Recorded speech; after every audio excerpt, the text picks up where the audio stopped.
চলে এসেছো?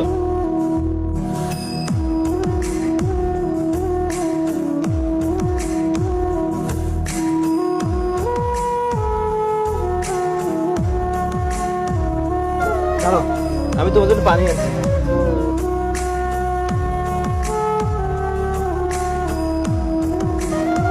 আমাদের কলের তাজা পানি।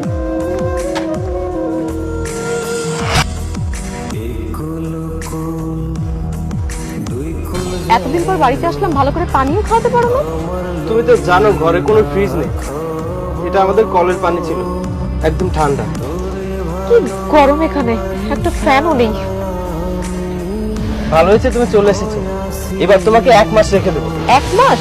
আমি এখানে 1 মিনিটও থাকবো না। পল্লবী, তোমার হঠাৎ কি হয়েছে? তুমি আজ কেন